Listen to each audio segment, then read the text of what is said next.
8 nanometers, 9 nanometers of the trilayers, you see a very regular and conventional, if you want, Ginzburg-Landau dependence, time-dependent Ginzburg-Landau gives you this straight line at low fields and this high fields extrapolation. So niobium is perfectly conventional.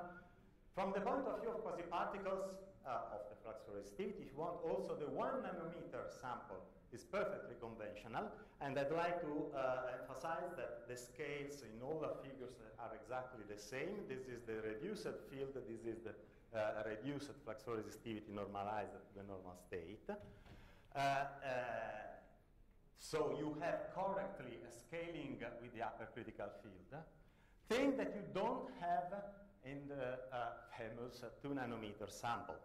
Here, it is clear that you have at least 2 field scales, at least more than 1, because you have no scaling with the upper critical field. Scaling that you recover at high thickness, but with a functional expression which is above the Bardeen-Stephan result, which is absolutely strange. Below you see the upper critical field as directly measured.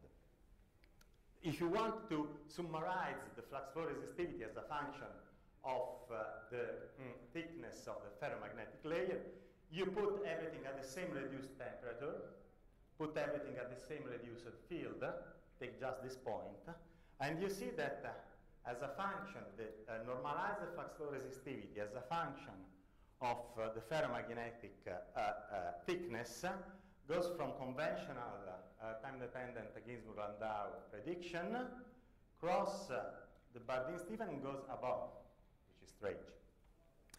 It means if you ascribe all this anomalous behavior to quasi-particles, it means that the quasi-particle relaxation time decreases with increasing ferromagnetic layer thickness, and increases quite a lot, because this should be exactly the line where they have the same, where vortex quasi-particles and the quasi-particles in the normal state are the same.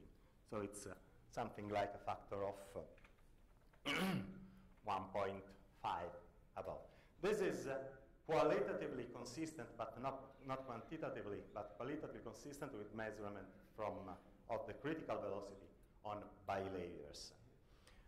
Okay, so for quasi-particles, one may ask, okay, these are experimental results, but they come from the fact that your samples, while you increase the ferromagnetic layer, becomes a mess, and the niobium becomes totally messed up. This is a possible objection, and for this reason, we performed EXAS measurements in niobium. The EXAS spectroscopy, extended X-ray absorption high structure spectroscopy, probes the local structure of the ion.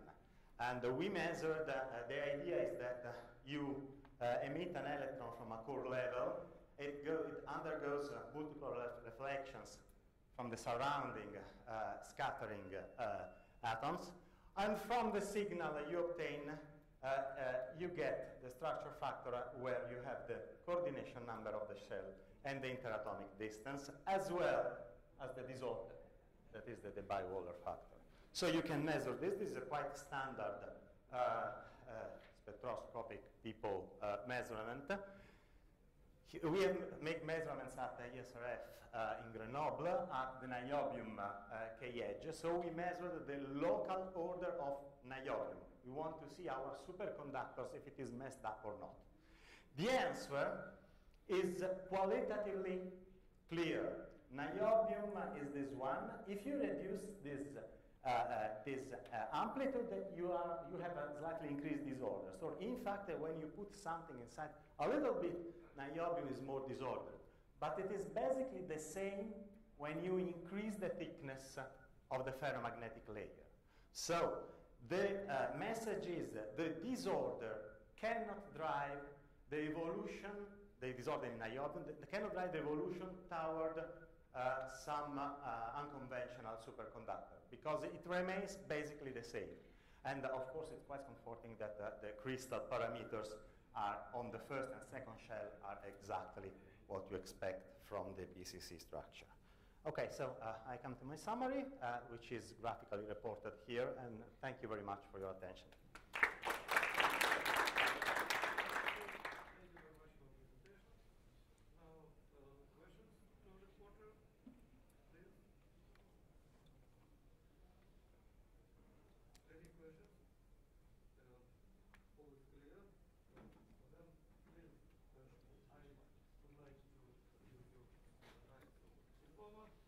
Thank you very much once again for presentation.